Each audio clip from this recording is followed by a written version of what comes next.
Hello everyone, welcome to a dream distance education.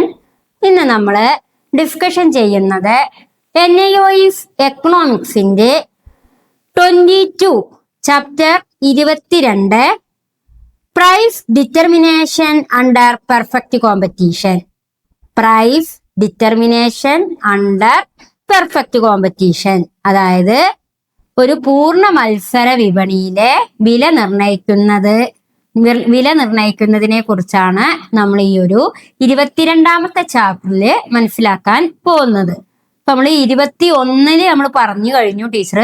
Perfect competition എന്താണ്, അതേപോലെ തന്നെ monopoly എന്താണ്, മൊണോപ്പൊളിസ്റ്റിക് കോമ്പറ്റീഷൻ എന്താണ്, ഒളിഗോപ്പൊളി എന്താണ് എന്നൊക്കെ നമ്മൾ ഒരു മാർക്കറ്റിന്റെ 4 ഫോംസുകളെ കുറിച്ച് നമ്മൾ പഠിച്ചു കഴിഞ്ഞതാണ്. ഇനി നമ്മൾക്ക് പെർഫെക്റ്റ് കോമ്പറ്റീഷനില്, അതായത് പെർഫെക്റ്റ് കോമ്പറ്റീഷൻ എന്ന് പറഞ്ഞാൽ പൂർണ്ണ മത്സര വിപണിയാണ്. അതായത് വലിയൊരു മാർക്കറ്റാണ്. ആ മാർക്കറ്റില് കോമ്പറ്റീഷൻ ആണ് നടക്കുന്നത്. അതുകൊണ്ട് തന്നെ അവിടെ വില നിർണയിക്കുന്നതിനെ കുറിച്ചാണ് നമ്മൾ ഈ ഒരു ചാപ്റ്ററിലൂടെ വ്യക്തമാക്കാൻ പോകുന്നത്. അപ്പൊ പൂർണ്ണ മത്സര വിപണിയിൽ വില നിർണയിക്കുന്നത് ഏതൊക്കെ രീതിയിലൂടെയാണ് എന്നും അവിടെ സർക്കാർ ഇടപെടലുകൾ ഏതൊക്കെ രീതിയിലാണ് എന്നൊക്കെയാണ് നമ്മൾ ഈ ഒരു ചാപ്റ്ററിലൂടെ പഠിക്കുന്നത് കേട്ടോ. അതേപോലെ ഡിമാൻഡും സപ്ലൈയും ചേർന്ന് എങ്ങനെ വില നിശ്ചയിക്കുന്നു, സമതോലനം എന്ന് പറഞ്ഞാൽ ഇക്വിലിബ്രിയം, സന്തുലിതാവസ്ഥ എങ്ങനെ സ്ഥാപിക്കപ്പെടുന്നു, സർക്കാർ ഇടപെടലുകൾ ഏതൊക്കെ രീതിയിലാണ് എന്നൊക്കെയാണ് ഈ ഒരു ചാപ്റ്ററിൽ നമ്മൾ പഠിക്കുന്നത്. അപ്പൊ നോക്കൂ, ഡിമാൻഡും സപ്ലൈയും ചേർന്ന് എങ്ങനെയാണ് വില നിശ്ചയിക്കുക, ഇക്വിലിബ്രിയം സമതോലനം എന്ന് പറഞ്ഞാൽ എന്താ, ഇക്വിലിബ്രിയം സന്തുലിതാവസ്ഥ എന്നാണ് സമതോലനം എന്നുകൊണ്ട് ഇവിടെ ഉദ്ദേശിക്കുന്നത്, അല്ലെങ്കിൽ ഇക്വിലിബ്രിയം എന്ന് പറയാം. അപ്പൊ ഇക്വിലിബ്രിയം എങ്ങനെയാണ് സ്ഥാപിക്കപ്പെടുന്നത്, സർക്കാർ ഇടപെടലുകൾ ഏതൊക്കെ രീതിയിലാണ് എന്നൊക്കെയാണ് നമ്മൾ ഈ ഒരു ചാപ്റ്ററിലൂടെ വ്യക്തമാക്കാൻ പോകുന്നത്. അപ്പോൾ നമുക്ക് കഴിഞ്ഞ ചാപ്റ്ററിൽ പെർഫെക്റ്റ് കോമ്പറ്റീഷൻ ആയിരിക്കുമ്പോൾ പൂർണ്ണ മത്സര വിപണിയാണ്, അവിടെ വില നിശ്ചയിക്കുന്നത് മാർക്കറ്റാണ്. മാത്രല്ല അവിടെ ആർക്കും സാധനങ്ങളും സേവനങ്ങളും വാങ്ങുന്നതിനും വിൽക്കുന്നതിനും ആർക്കും പ്രവേശിക്കാം, ആർക്കും അവിടെ നിന്ന് തിരിച്ചു പോരാം എന്നൊക്കെ നമ്മൾ പെർഫെക്റ്റ് കോമ്പറ്റീഷന്റെ പ്രത്യേകതകൾ പറഞ്ഞു കഴിഞ്ഞതാണ്. അതേപോലെ പിന്നെ നമുക്കറിയാം, ഒരു പെർഫെക്റ്റ് കോമ്പറ്റീഷൻ നടക്കുമ്പോൾ പൂർണ്ണ മത്സര വിപണിയിലെ വില നിശ്ചയിക്കുക എപ്പോഴും ഡിമാൻഡും സപ്ലൈ ആണ്.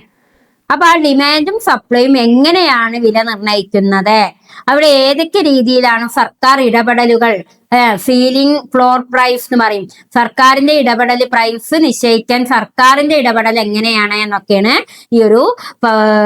ഈ ചാപ്റ്ററിലൂടെ നമ്മൾ ആദ്യ ഭാഗങ്ങളിൽ മനസ്സിലാക്കാൻ പോകുന്നത്. ഓക്കെ, അപ്പോ നമ്മൾ ഈ അധ്യായത്തിൽ പഠിക്കേണ്ട പ്രധാന കാര്യങ്ങൾ എന്തൊക്കെയാ നോക്കൂ. ഇക്വിലിബ്രിയം പ്രൈസ്, സമതോലന വില എന്ന് പറയും. സമതോലന വില അഥവാ ഇക്വിലിബ്രിയം പ്രൈസ്, കാരണം ഡിമാൻഡും സപ്ലൈയും തുല്യമാകുന്ന ബിന്ദുവായിരിക്കും ഇക്വിലിബ്രിയം പ്രൈസ്. ഇക്വിലിബ്രിയം പ്രൈസ് അഥവാ സമതോലന വില എന്ന് പറഞ്ഞാൽ അവിടെ ഡിമാൻഡും അതേപോലെ തന്നെ സപ്ലൈയും തുല്യമാകുന്ന ബിന്ദു. അതേപോലെ തന്നെ അധിക ഡിമാൻഡും അധിക സപ്ലൈയും എന്തൊക്കെയാണ്, ഈ അധിക excess demand and excess supply എന്ന് പറയും. അധിക ഡിമാൻഡും അധിക സപ്ലൈയും എങ്ങനെയാണ് ഒരു വിപണിയില് അസന്തുലിതാവസ്ഥ ഉണ്ടാക്കുന്നത് തുടങ്ങിയ കാര്യങ്ങളാണ് അടുത്തതായിട്ട് നമുക്ക് പഠിക്കേണ്ടത്. പിന്നെ ഡിമാൻഡിലും സപ്ലൈയിലും വരുന്ന മാറ്റങ്ങള്, അതിന്റെ അളവിൽ ഉണ്ടാകുന്ന മാറ്റങ്ങള്, പിന്നെ ceiling price and floor price, സർക്കാർ വില നിയന്ത്രണ രീതികള്, ഇതൊക്കെയാണ് നമുക്ക് ഈ ഒരു ചാപ്റ്ററിലൂടെ ഡിസ്കഷൻ ചെയ്യാനുള്ളത് കേട്ടോ. അപ്പൊ ഇവിടെ നോക്കൂ മക്കളെ, സമതോലന വില, ഇക്വിലിബ്രിയം പ്രൈസ്. ഇവിടെ എപ്പോഴാണ് ഇക്വിലിബ്രിയം പ്രൈസ് വരുന്നത് എന്ന് നോക്കൂ. സമതോലന വില എന്ന് പറഞ്ഞു കഴിഞ്ഞാല് ഒരു വിപണിയിൽ ഡിമാൻഡും സപ്ലൈയും തുല്യമാകുന്ന വിലയെയാണ് ഇക്വിലിബ്രിയം പ്രൈസ് അഥവാ സമതോലന വില എന്ന് പറയും, അല്ലെങ്കിൽ സന്തുലിത വില എന്ന് പറയുന്നത്. അതുകൊണ്ട് തന്നെ ഈ വിലയിൽ വിപണി സ്ഥിരത നേടുന്നു. അപ്പോ ഒരു മാർക്കറ്റില് ഡിമാൻഡും സപ്ലൈയും തുല്യമാകുന്ന പ്രൈസ്, ആ വിലയെയാണ് ഏത് പേരിൽ അറിയപ്പെടുന്നത്, സമതോലന വില എന്നറിയപ്പെടുന്നത്. ഈ ഒരു പ്രൈസിൽ വിപണി എപ്പോഴും എന്താണ് നേരിടുക, സ്ഥിരത നേടും. അതായത് ഇക്വിലിബ്രിയം പ്രൈസ് പറഞ്ഞാൽ എന്താണ്? ഡിമാൻഡും ആ മാർക്കറ്റിൽ, ഒരു മാർക്കറ്റിലെ ഇക്വിലിബ്രിയം പ്രൈസ് അഥവാ സന്തുലിത വില എന്ന് പറഞ്ഞാല്, അല്ലെങ്കിൽ സമതോലന വില എന്ന് പറഞ്ഞാല് ആ മാർക്കറ്റിലെ ഒരു സാധനത്തിന്റെ ഡിമാൻഡും സപ്ലൈയും എങ്ങനെയായിരിക്കും? ഈക്വൽ ആയിരിക്കും.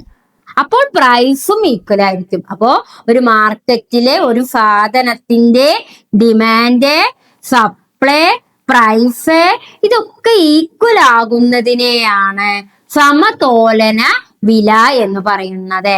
അപ്പൊ ഇവിടെ ഈ ഇക്വിലിബ്രിയം പ്രൈസ് 3 രീതിയിൽ കൂടെ കാണിക്കുന്നുണ്ട്.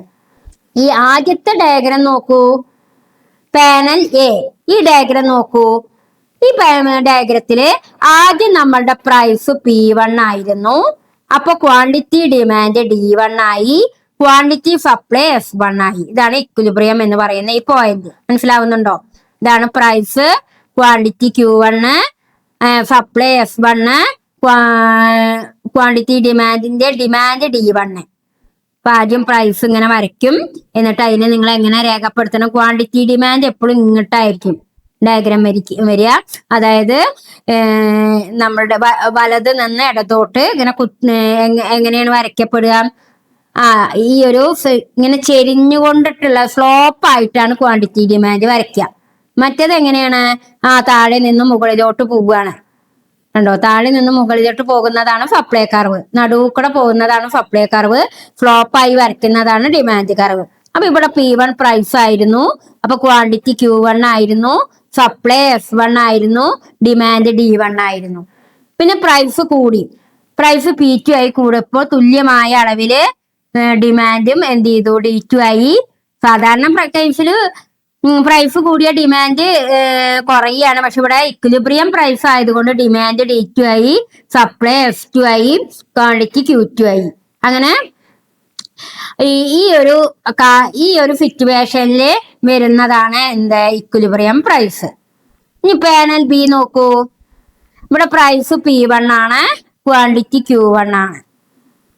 പ്രൈസ് P2 ആയി കൂടിയപ്പോൾ ക്വാണ്ടിറ്റി കുറയുക ചെയ്ത്, Q2 ആയിട്ട് കുറഞ്ഞു. അപ്പോ ഇവിടെ ഡിമാൻഡ് D1 ആണ്, പിന്നെ D2 ആയി, പക്ഷെ സപ്ലൈ S1 ആയി, പിന്നെ S2 ആയിട്ട് സപ്ലൈയും കുറയുകയാണ് ചെയ്യുന്നത്, അല്ലേ? കാരണം ഇവിടെ ഡിമാൻഡ് D2 ആയിട്ട് ഇങ്ങോട്ട് ഷിഫ്റ്റ് ചെയ്തു, അതേപോലെ തന്നെ D2 ആയിട്ട് ഷിഫ്റ്റ് ചെയ്തു, സപ്ലൈ S2 ആയിട്ടും ഷിഫ്റ്റ് ചെയ്തു. പ്രൈസിന് വന്ന മാറ്റത്തിനനുസരിച്ചിട്ട് പക്ഷെ ക്വാണ്ടിറ്റി കുറയുകയാണ് ചെയ്യുന്നത്. മനസ്സിലായില്ലേ ഈ ഒരു ഡയഗ്രം? പക്ഷെ ഇവിടെ ഡിമാൻഡും സപ്ലൈയും അപ്പോഴും ഈക്വൽ ആയിട്ട് തന്നെ പോണത്. ഡിമാൻഡും സപ്ലൈ ഇവിടെയാണ് ഈക്വൽ, അല്ലേ? ഇവിടെ ഈക്വൽ ആണ്. ഡിമാൻഡും സപ്ലൈയും ഈക്വൽ ആകുന്നതാണ് എന്ത്? Equilibrium price. അടുത്ത അതിന്റെ ഡയഗ്രം നോക്കൂ. ഡിമാൻഡും സപ്ലൈ ഇക്വിലിബ്രിയം പ്രൈസ് എന്ന് പറഞ്ഞാൽ എപ്പോഴും എന്താണ്? ഡിമാൻഡ് കർവും സപ്ലൈ കർവും ഈക്വൽ ആകണം. മനസ്സിലാവുന്നുണ്ടോ? ഡിമാൻഡ് കർവും സപ്ലൈ കർവും പ്രൈസ് കർവും ഒക്കെ ഈക്വൽ ആകുമ്പോഴാണ് ഇക്വിലിബ്രിയം പ്രൈസ് ആവുക. അടുത്ത ഘട്ടം പാനൽ സി നോക്കൂ. പ്രൈസ് P1 ആയിരുന്നു, ക്വാണ്ടിറ്റി ഡിമാൻഡ് Q1 ആയി, ഡിമാൻഡ് D1 ആയി, ഡിമാൻഡ് D1 ആയി. പ്രൈസ് P2 ആയി, പക്ഷെ ക്വാണ്ടിറ്റി ഡിമാൻഡ് വർദ്ധിക്കുന്നില്ല. ക്വാണ്ടിറ്റി ഡിമാൻഡ് അല്ല, ഡിമാൻഡ് വർദ്ധിക്കുന്നുണ്ട് പക്ഷെ ക്വാണ്ടിറ്റി വർദ്ധിക്കുന്നില്ല. ഡിമാൻഡ് D2 ആയി, സപ്ലൈ S2 ആയി. അപ്പൊ ഇവിടെ എങ്ങനെ തന്നെയാണ്? പ്രൈസും സപ്ലൈയും ഡിമാൻഡും ഈക്വൽ ആണ്. അങ്ങനെ 3 രീതിയിലും ഏത് വരാം? ഇക്വിലിബ്രിയം പ്രൈസ് വരാം. ഇവിടെ എങ്ങനെയാണ്? ഡിമാൻഡും പ്രൈസും വർദ്ധിക്കുന്നുണ്ട്, ഡിമാൻഡും വർദ്ധിക്കുന്നുണ്ട്, സപ്ലൈയും വർദ്ധിക്കുന്നുണ്ട്, ക്വാളിറ്റി ഡിമാൻഡ് കുറച്ച് വർദ്ധിക്കുന്നുണ്ട്, എങ്കിലും ഒക്കെ ഈക്വൽ ആകുന്നതാണ് ഈ ഒരു ഡയഗ്രാം. ഇവിടുത്തെ കേസ് നോക്കിക്കഴിഞ്ഞാൽ എങ്ങനെയാണ്? പ്രൈസ് വർദ്ധിക്കുന്നുണ്ട്, അതിനനുസരിച്ച് പക്ഷെ ക്വാണ്ടിറ്റി കുറയുന്നുണ്ട്, പക്ഷെ ഡിമാൻഡ് ഷിഫ്റ്റ് ചെയ്യുന്നുണ്ട്. ഡിമാൻഡിലും സപ്ലൈയിലും വർധന തന്നെയാണ് കാണിക്കപ്പെടുന്നത്. പക്ഷെ പ്രൈസും ഡിമാൻഡും സപ്ലൈയും ഈക്വൽ ആവുകയാണ്. അപ്പൊ ഇക്വിലിബ്രിയം പ്രൈസ് എന്ന് പറഞ്ഞാൽ എന്താണ്? സപ്ലൈയും ഡിമാൻഡും പ്രൈസും ഈക്വൽ ആകുന്നതിനെയാണ് എന്ത് പറയുക?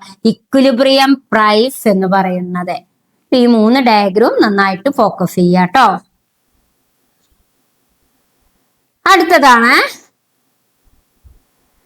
ഒരു പൂർണ്ണ മത്സര വിപണിയുടെ സവിശേഷതകൾ എന്തൊക്കെയാണ്? ഒരു പെർഫെക്റ്റ് കോമ്പറ്റീഷന്റെ ക്യാരക്ടേഴ്സ് അഥവാ സവിശേഷതകൾ എന്തൊക്കെയാണ് എന്നാണ് അടുത്ത ടോപ്പിക്സിൽ നമ്മൾ ഡിസ്കഷൻ ചെയ്യുന്നത്. ഒരു പൂർണ്ണ മത്സര വിപണിയുടെ സവിശേഷതകളെ കുറിച്ച്. ഒരു പൂർണ്ണ മത്സര വിപണിയിൽ ധാരാളം സ്ഥാപനങ്ങൾ ഒരേ ഉൽപ്പന്നം വിൽക്കുന്ന നിരവധി വിൽപ്പനക്കാരും ഉണ്ടായിരിക്കും. ധാരാളം സ്ഥാപനങ്ങളും ഉണ്ടായിരിക്കും, സെയിം ഉൽപ്പന്നം വിൽക്കുന്ന ഒരുപാട് നിരവധി വിൽപ്പനക്കാരും ഉണ്ടായിരിക്കും. ഇപ്പൊ നമുക്കറിയാം, ഡ്രസ്സ് ഒരു പൂർണ്ണ മത്സര വിപണിയിൽ ഡ്രസ്സ് നോക്കി നോക്കും. ഒരു കട മാത്രമാണോ ഡ്രസ്സിന് ഉണ്ടാവുക? അല്ല, ഒരുപാട് വിൽപ്പനക്കാരുണ്ടാവും അല്ലെ.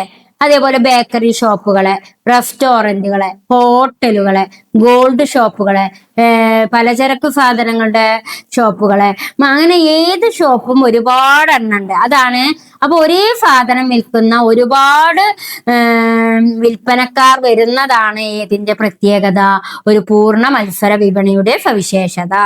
അപ്പോ ക്യാരക്ടറിസ്റ്റിക്സ് ഓഫ് പെർഫെക്റ്റ് കോമ്പറ്റീഷൻ ചോദിച്ചു കഴിഞ്ഞാൽ നിങ്ങൾ എന്താ വെക്കണ്ടേ? ധാരാളം സ്ഥാപനങ്ങൾ ഉണ്ടായിരിക്കും, ഒരേ ഉൽപ്പന്നം വിൽക്കുന്ന നിരവധി വിൽപ്പനക്കാരും ഉണ്ടായിരിക്കും എന്ന് നിങ്ങൾ വെക്കണം കേട്ടോ. ധാരാളം സ്ഥാപനങ്ങളും ഉണ്ടായിരിക്കും, ഒരേ ഉൽപ്പന്നം വിൽക്കുന്ന ധാരാളം വിൽപ്പനക്കാരും ഉണ്ടായിരിക്കും. മാത്രല്ല, ഒരു പെർഫെക്റ്റ് കോമ്പറ്റീഷന്റെ മറ്റൊരു സവിശേഷത എന്ന് പറയുന്നത് ഏകരൂപ ഉൽപ്പന്നമായിരിക്കും. എല്ലാ സ്ഥാപനങ്ങളും ഒരേ സ്വഭാവമുള്ള ഉൽപ്പന്നമായിരിക്കും. ഏകരൂപ ഉൽപ്പന്നം എന്ന് പറഞ്ഞാല് എല്ലാ സ്ഥാപനങ്ങളും ഒരേ സ്വഭാവമുള്ള ഉൽപ്പന്നമായിരിക്കും. പിന്നെ അടുത്തത് എന്താ പറയുന്നത്? വില സ്വീകർത്താക്കളായിരിക്കും. സ്ഥാപനങ്ങൾക്ക് വില നിശ്ചയിക്കാൻ കഴിയില്ല. അതായത് മാർക്കറ്റാണ് വില നിശ്ചയിക്കുക. പ്രൈസ് ടേക്കർ ആണ്. സ്ഥാപനങ്ങളാവില്ല അവിടെ വില നിശ്ചയിക്കുന്നത്, മാർക്കറ്റ് ആയിരിക്കും. പിന്നെ വ്യവസായം വില നിശ്ചയിക്കുന്നു. ഡിമാൻഡും സപ്ലൈയും ചേർന്ന വ്യവസായമാണ് വില തീരുമാനിക്കുന്നത്. അപ്പോ ഏകദേശം 4 പോയിന്റ് ആണ് ഒരു പൂർണ്ണ മത്സര വിപണിയുടെ സവിശേഷതയായിട്ട് അറിയപ്പെടുന്നത്. അപ്പൊ ഒരു പെർഫെക്റ്റ് കോമ്പറ്റീഷന്റെ സവിശേഷത എന്ന് പറയുന്നത് എന്തൊക്കെയാണ്? ഒരു പെർഫെക്റ്റ് കോമ്പറ്റീഷന്റെ സവിശേഷത എന്ന് പറഞ്ഞാല് ധാരാളം സ്ഥാപനങ്ങൾ ഉണ്ടായിരിക്കും, ഒരേ ഉൽപ്പന്നം വിൽക്കുന്ന നിരവധി വിൽപ്പനക്കാരുണ്ടായിരിക്കും, ഒരു ഏകരൂപ ഉൽപ്പന്നമായിരിക്കും, എല്ലാ സ്ഥാപനങ്ങളും ഒരേ സ്വഭാവമുള്ള ഉൽപ്പന്നമായിരിക്കും വിൽക്കുക. വില സ്വീകർത്താക്കൾ എന്ന് പറയുന്നത് സ്ഥാപനങ്ങൾക്ക് വില നിശ്ചയിക്കാൻ കഴിയില്ല, അതുകൊണ്ട് പ്രൈസ് ടേക്കർ ആണ്. മാർക്കറ്റാണ് വില നിശ്ചയിക്കുക. മാത്രല്ല, വ്യവസായം നിശ്ചയിക്കുന്നത് ഡിമാൻഡും സപ്ലൈയും ചേർന്നുകൊണ്ടാണ് വ്യവസായം വില തീരുമാനിക്കുന്നത്. ഇതൊക്കെയാണ് ഒരു പെർഫെക്റ്റ് കോമ്പറ്റീഷന്റെ ക്യാരക്ടറിസ്റ്റിക്സ് ആയിട്ട് ഇവിടെ ചൂണ്ടിക്കാണിക്കുന്നത് കേട്ടോ. അടുത്തത് നമുക്ക് എക്സസ് ഡിമാൻഡും എക്സസ് ഡിമാൻഡ് എന്താ എന്ന് നോക്കണം. എക്സസ് ഡിമാൻഡ് എന്ന് പറഞ്ഞാല് ഡിമാൻഡ് വർദ്ധിക്കുന്നതിനെയാണ് എന്ത് പറയാ? ഈ അധിക ഡിമാൻഡ്. അതായത് നിലവിലെ വിലയിൽ ഡിമാൻഡ് സപ്ലൈയേക്കാൾ കൂടുക. ഡിമാൻഡിന്റെ ഭാഗമല്ലേ, സപ്ലൈ കർവ് അവിടെ സ്റ്റോപ്പായി നിൽക്കുക. എന്നിട്ട് ഡിമാൻഡ് കർവ് വർദ്ധിക്കുന്നതിനെയാണ് എക്സസ് ഡിമാൻഡ് എന്ന് പറയാ. ഒരു മിനിറ്റ്, ഇതാണ് എക്സസ് ഡിമാൻഡ്. കണ്ടോ, ഇവിടെ സപ്ലൈ കർവ് സ്റ്റോപ്പായി നിൽക്കും. എന്നാ ഡിമാൻഡ് കർവ് എന്ത് ചെയ്യാണ്? ഇവിടെ ആദ്യം D2 ആയിരുന്നു, പിന്നെ ഡിമാൻഡ് കർവ് D ആയിട്ട് മാറുകയാണ് ചെയ്യുന്നത്. ഈ ഒരു അവസ്ഥയിൽ എത്തുക, അതായത് സപ്ലൈക്കാട്ടിലും ഡിമാൻഡ് കർവ് കൂടുതൽ ആകുന്നതിനെയാണ് എക്സസ് ഡിമാൻഡ് എന്ന് പറയാം. സപ്ലൈ അവിടെ എന്ത് ചെയ്യും? സപ്ലൈ സൈഡ് എന്ന് പറയുന്നത് കുത്തനുള്ള ഭാഗം, അതവിടെ സ്റ്റോപ്പായി നിന്നിട്ട് ഡിമാൻഡ് സൈഡ് വർദ്ധിച്ചു കൊണ്ടിരിക്കുന്നതിനെയാണ് എന്ത് പറയുന്നത്? എക്സസ് ഡിമാൻഡ് എന്ന് പറയുന്നത്. ഡിമാൻഡ് D ആയിരുന്നു, ആ ഡിമാൻഡ് പിന്നെ D2 ആയിട്ട് വലത്തേക്ക് സ്ഥാനം മാറുന്നതിനെയാണ് ഇവിടെ എന്ത് പറയുന്നത്? എക്സസ് ഡിമാൻഡ് എന്ന് പറയുന്നത് കേട്ടോ. പക്ഷെ വില ഉയർന്നാൽ ഡിമാൻഡ് കുറയും. അപ്പൊ അവിടെ എന്താ വർദ്ധിക്കുക? സപ്ലൈ ആയിരിക്കും വർദ്ധിക്കുക കേട്ടോ. വില ഉയരുമ്പോ എന്ത് ചെയ്യും?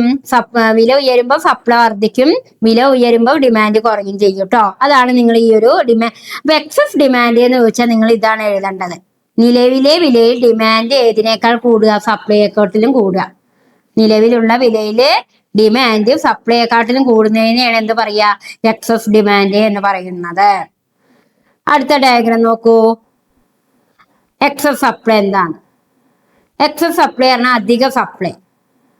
അതായത് ഒരു നിശ്ചിത വിലയിൽ സപ്ലൈ ഡിമാൻഡിനേക്കാൾ കൂടുതലാകുന്നതിനെയാണ് അധിക സപ്ലൈ എന്ന് പറയുന്നത്. സപ്ലൈ കൂടുക, അവിടെ ഡിമാൻഡ് മാറ്റല്ല. ഇതാണ് എക്സസ് സപ്ലൈന്റെ ചിത്രം. ഇതാ ഇവിടെ ഡിമാൻഡ് മാറ്റല്ലാതെ നിൽക്കും, എന്നിട്ട് സപ്ലൈ S1 ആയിട്ട് വർദ്ധിക്കുക. മനസ്സിലാവുണ്ടോ? ഡിമാൻഡ് കർവ് ഇങ്ങനെ ചെരിഞ്ഞുകൊണ്ടായിരിക്കും, സപ്ലൈ കുത്തനെ ആയിരിക്കും. അപ്പൊ സപ്ലൈ കർവ് എന്ത് ചെയ്യുക? കൂടിക്കൊണ്ടിരിക്കുക.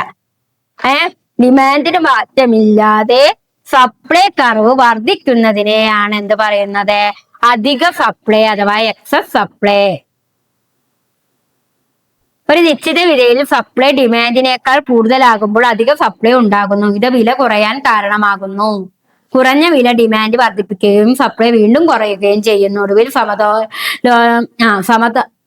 സമതോലനം പുനഃസ്ഥാപിക്കപ്പെടുന്നു. ഇപ്പൊ ഒരു നിശ്ചിത വിലയിൽ സപ്ലൈ എന്തിനേക്കാൾ കൂടും? ഡിമാൻഡിനേക്കാൾ കൂടും. അങ്ങനെ സപ്ലൈ കൂടുതലാകുമ്പോൾ എന്ത് കുറയാൻ കാരണമാകും? വില കുറയാൻ കാരണമാകും. വില കുറയുമ്പോൾ ഏത് വീണ്ടും കൂടും? ഡിമാൻഡ് കൂടും. അപ്പോൾ രണ്ടും ഈക്വൽ ആക്കാൻ വേണ്ടിയിട്ട്, സപ്ലൈയും ഡിമാൻഡും ഈക്വൽ ആക്കാൻ വേണ്ടിയിട്ട് ഇക്വിലിബ്രിയം പ്രൈസ് പുനഃസ്ഥാപിക്കപ്പെടും എന്നാണ് ഇവിടെ പറയുന്നത് കേട്ടോ. ഇപ്പൊ എക്സസ് ഡിമാൻഡ് പറഞ്ഞാൽ എന്താ? എക്സസ് ഡിമാൻഡ് ആയിരിക്കുമ്പോ സപ്ലൈ മാറ്റമില്ലാതെ ഡിമാൻഡ് വർദ്ധിക്കുന്നതിന് എക്സസ് ഡിമാൻഡ് എന്ന് പറയും. അപ്പൊ ഡിമാൻഡ് കർവാണ് ഷിഫ്റ്റ് ചെയ്യുക. ഇനി എക്സസ് സപ്ലൈ എന്ന് പറഞ്ഞാൽ എന്താ? സപ്ലൈ വർദ്ധിക്കുക, ഡിമാൻഡിന് മാറ്റമില്ലാതെ സപ്ലൈ വർദ്ധിക്കുന്നതിനെയാണ് എക്സസ് സപ്ലൈ എന്ന് പറയാ. ഡിമാൻഡ് അവിടെ നിശ്ചലമായി നിൽക്കും, സപ്ലൈ കർവ് ഷിഫ്റ്റ് ചെയ്യുന്നതിനെയാണ് എക്സസ് സപ്ലൈ എന്ന് പറയാ. അങ്ങനെ സപ്ലൈ ഡിമാൻഡിനേക്കാൾ കൂടുമ്പോൾ അത് എന്തിന് കാരണമാകും? വില കുറയാൻ കാരണമാകും. അങ്ങനെ വില കുറയുമ്പോൾ വീണ്ടും ഡിമാൻഡ് കൂടും. അപ്പൊ ഈ ഡിമാൻഡിനെയും സപ്ലൈനെയും ഒരു ഏത് രീതിയിൽ എത്തുന്നതിന് സമതോലനം എന്ന് പറഞ്ഞാൽ ഇക്വിലിബ്രിയം പ്രൈസിലേക്ക് പുനഃസ്ഥാപിക്കപ്പെടും. ഡിമാൻഡിനെയും സപ്ലൈനെയും ഈക്വൽ ആയി കൊണ്ടുപോകുന്നത് വീണ്ടും എന്ത് ചെയ്യും? പുനഃസ്ഥാപിക്കപ്പെടും കേട്ടോ. അടുത്തതാണ് ഇവിടുത്തെ ഡിമാൻഡിന്റെ മാറ്റവും സപ്ലൈയുടെ മാറ്റവും ഒക്കെയാണ് കാണിച്ചു തരുന്നത്. നോക്കൂ, when demand shift to the left, demand എവിടേക്കാണ് ഷിഫ്റ്റ് ചെയ്തിരുന്നത്? ഇടത്തോട്ട് ഷിഫ്റ്റ് ചെയ്യുമ്പോൾ സപ്ലൈ അവിടെ മാറ്റമില്ലാതെ നിൽക്കുകയാണ്. The market will settle at new equilibrium with a lower price and quantity. അതായത് ഡിമാൻഡ് കർവ് ഇടത് ഭാഗത്തേക്ക് ഷിഫ്റ്റ് ചെയ്തപ്പോൾ അവിടെ എന്താ സംഭവിക്കുന്നത്? അവിടുത്തെ ഇക്വിലിബ്രിയം ലോവർ പ്രൈസും അതേപോലെ തന്നെ ക്വാണ്ടിറ്റിയും കുറവായിരിക്കും, പ്രൈസും കുറവായിരിക്കും. പക്ഷെ ഇവിടെ നോക്കൂ, when demand shift to the right, demand റൈറ്റിലേക്കാണ് ഷിഫ്റ്റ് ചെയ്യുന്നതെങ്കിൽ new equilibrium with higher price and quantity, price ഹയറും ക്വാണ്ടിറ്റി ഹയറും ആയിരിക്കും. ഈ ഒരു ഇതാണ് demand shift to the left, demand shift to the right. Demand ഇപ്പോൾ ചില സമയത്ത് ഇടതുവശത്തേക്കും ഷിഫ്റ്റ് ചെയ്യാം, ചില സമയത്ത് ഡിമാൻഡ് വലതുവശത്തേക്കും ഷിഫ്റ്റ് ചെയ്യാം. അപ്പൊ സപ്ലൈ ഇവിടെ എന്താണ്? മാറ്റമില്ലാതെ തുടരുകയാണ്. അപ്പൊ സപ്ലൈ ഇവിടെ മാറ്റമില്ലാതെ തുടരുകയാണ് അല്ലേ? സപ്ലൈ ഇവിടെ മാറ്റമില്ലാതെ തുടരുന്നു. ഡിമാൻഡ് D1 ആയിരുന്നു, പിന്നെ ഡിമാൻഡ് D2 ആയിട്ട് ഇടതുവശത്തേക്ക് ഷിഫ്റ്റ് ചെയ്തു. അപ്പൊ ഈ ഒരു സാഹചര്യത്തിൽ ലോവർ പ്രൈസ് ആൻഡ് ക്വാണ്ടിറ്റിയാണ് കാണിക്കുന്നത്. എന്നാല് ഡിമാൻഡ് ഷിഫ്റ്റ് ചെയ്യണം എവിടേക്ക്? വലത് ഭാഗത്തേക്ക് D2 ആയിട്ട് ഷിഫ്റ്റ് ചെയ്തപ്പോൾ ഇവിടെ എന്താ കാണിക്കുന്നത്? New equilibrium with higher price and quantity, higher പ്രൈസും ഹയർ ക്വാണ്ടിറ്റിയാണ് കാണിക്കുന്നത്. ഇതാണ് കേട്ടോ ഈ ഡിമാൻഡിന്റെ ഇടതുവശത്തേക്കുള്ള ഷിഫ്റ്റും വലതുവശത്തേക്കുള്ള ഷിഫ്റ്റും. ഇനി സപ്ലൈയുടെ മാറ്റം. സപ്ലൈ വർദ്ധിക്കുക, വില കുറയും, അളവും വർദ്ധിക്കും. സപ്ലൈ കുറഞ്ഞാൽ വില ഉയരും, അളവും കുറയും. സപ്ലൈ കുറയുമ്പോൾ വില ഉയരും, അപ്പൊ അതിന്റെ അളവും കുറയും. വില കുറയുമ്പോഴോ സപ്ലൈ വർദ്ധിച്ചാലോ വിലയും കുറയും, അളവും വർദ്ധിക്കും. സപ്ലൈ വർദ്ധിക്കുമ്പോ എന്താ ചെയ്യുക? നമ്മൾ കൊടുക്കുന്ന സപ്ലൈ വർദ്ധിക്കുമ്പോ പ്രൈസ് ഡിക്രീസ് ചെയ്യും, അതിന്റെ ക്വാണ്ടിറ്റി വർദ്ധിക്കും, അളവ് വർദ്ധിക്കും. എന്നാൽ സപ്ലൈ ഡിക്രീസ് ചെയ്താലോ പ്രൈസ് ഉയരും, അളവും കുറയും. സപ്ലൈ വർദ്ധിക്കുന്നത് വില കുറയ്ക്കുകയും അളവ് വർദ്ധിക്കുകയും ചെയ്യുന്നു. വിലയ്ക്കും അളവിനും വിപരീത ദിശയാണ്. അപ്പൊ ഈ ഒരു സപ്ലൈയിലെ മാറ്റം നോക്കുക, കണ്ടോ?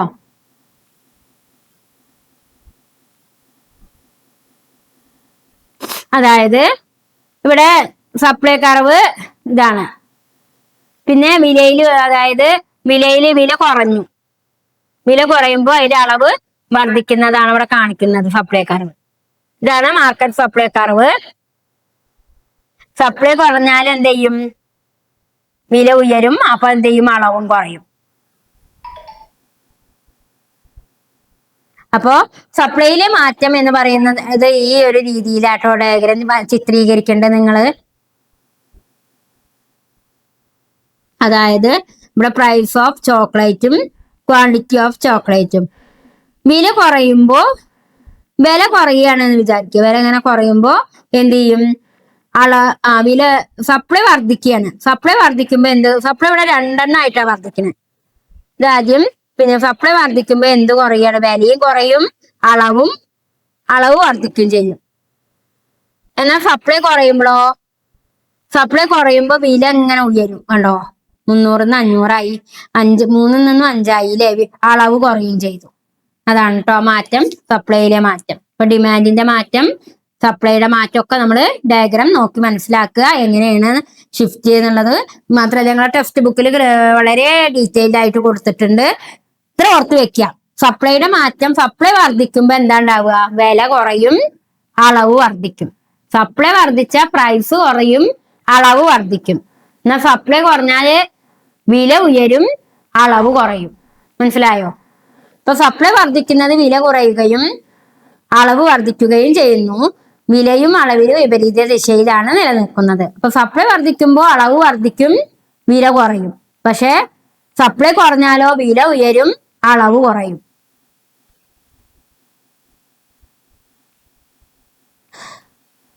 ഇനി എന്താണ് നമുക്ക് ഈ ടോപ്പിക്സിൽ പഠിക്കാനുള്ള? ഈ ഒരു ബുക്കിൽ മറ്റൊരു പ്രധാനപ്പെട്ട ടോപ്പിക്സ് ആണ് ceiling price and floor price. Ceiling price പറഞ്ഞാൽ എന്തൊക്കെയാണ്? ഫ്ലോർ പ്രൈസും മനസ്സിലാക്കണം, നമുക്ക് സീലിംഗ് പ്രൈസും മനസ്സിലാക്കണം. സീലിംഗ് പ്രൈസ് എന്ന് പറഞ്ഞാല് സർക്കാർ നിർണയിക്കുന്ന പരമാവധി വില. സർക്കാർ നിർണയിക്കുന്ന പരമാവധി വില ഉപഭോക്താക്കളെ സംരക്ഷിക്കുക,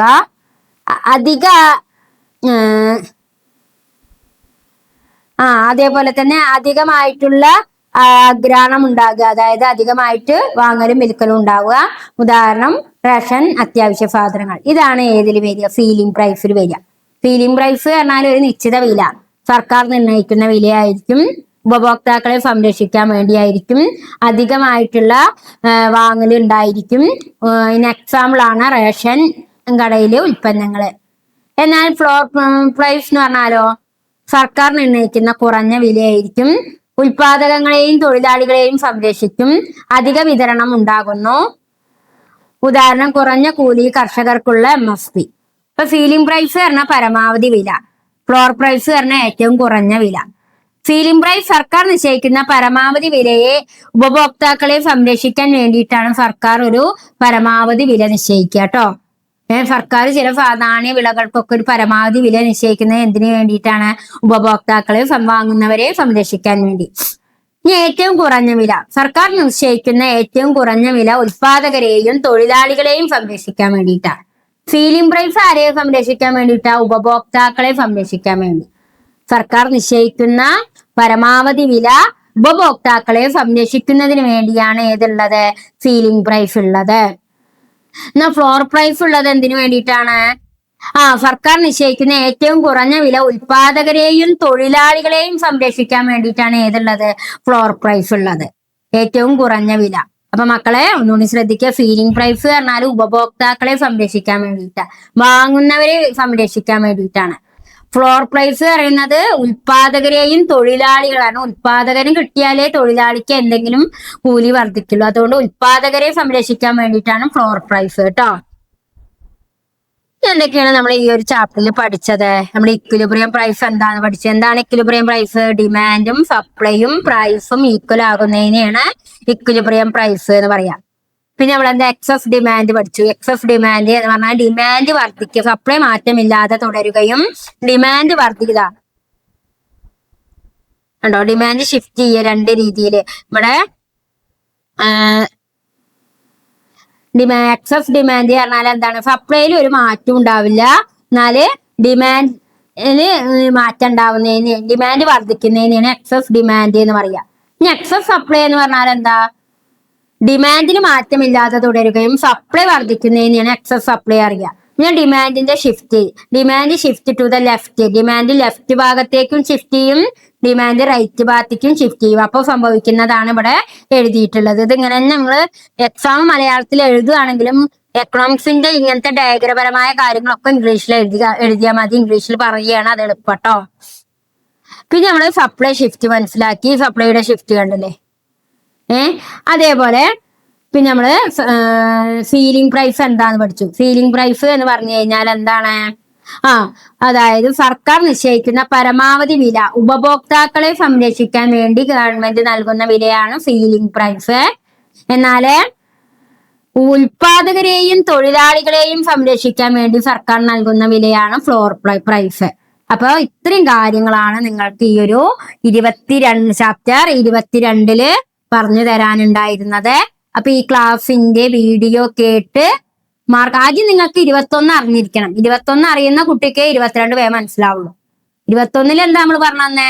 നമ്മുടെ മാർക്കറ്റിന്റെ forms 4 perfect competition, monopoly, മോണോപ്പൊളിസ്റ്റിക് competition, oligopoly.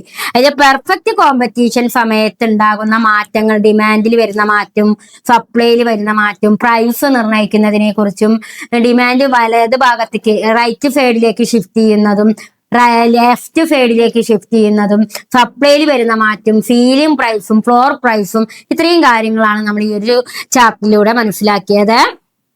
അപ്പോ ഈ ചാപ്റ്റർ നന്നായി കണ്ടോ. സമതോലന വില എന്ന് പറഞ്ഞാൽ ഡിമാൻഡും പ്രൈസും സപ്ലൈയും ഈക്വൽ ആകുന്ന ഒരു അവസ്ഥ. അപ്പൊ ഈ 3 ഭാഗവും ഈ 3 ഡയഗ്രം നിങ്ങൾ ഇക്വിലിബ്രിയം പ്രൈസിൽ പഠിക്കണം കേട്ടോ. അതേപോലെ തന്നെ എക്സസ് ഡിമാൻഡ്, എക്സസ് സപ്ലൈ, അതേപോലെ തന്നെ ഡിമാൻഡിന്റെ ലെഫ്റ്റിക്കുള്ള ഷിഫ്റ്റും റൈറ്റിക്കുള്ള ഷിഫ്റ്റും, സപ്ലൈയുടെ മാറ്റം, സപ്ലൈ വർദ്ധിക്കുമ്പോൾ വില കുറയും, അളവ് വർദ്ധിക്കും, സപ്ലൈ കുറയുമ്പോൾ വില ഉയരും, അളവ് കുറയും, തുടങ്ങിയ കാര്യങ്ങളൊക്കെ നന്നായിട്ട് മനസ്സിലാക്കാൻ ശ്രമിക്കുക. പിന്നെ നിങ്ങൾക്ക് ഇതിൽ എന്ത് ഡൗട്ട് ഉണ്ടെങ്കിലും ലൈവ് സെക്ഷൻ വെക്കുമ്പോൾ ക്ലിയർ ചെയ്യാൻ ശ്രമിക്കുക. അപ്പൊ നമ്മൾക്ക് ഇനി അടുത്ത ചാപ്റ്ററിന്റെ വീഡിയോയുമായിട്ട് കാണാം. അടുത്ത ചാപ്റ്റർ നമുക്ക് ഇനി എക്കണോമിക്സിൽ എടുക്കാനുള്ളത് 24ാമത്തെ ചാപ്റ്റർ നാഷണൽ ഇൻകത്തെ കുറിച്ചാണ്. അപ്പൊ അടുത്ത ചാപ്റ്ററിന്റെ വീഡിയോയുമായി നമുക്ക് ഇനിയും കാണാം. ഓക്കെ.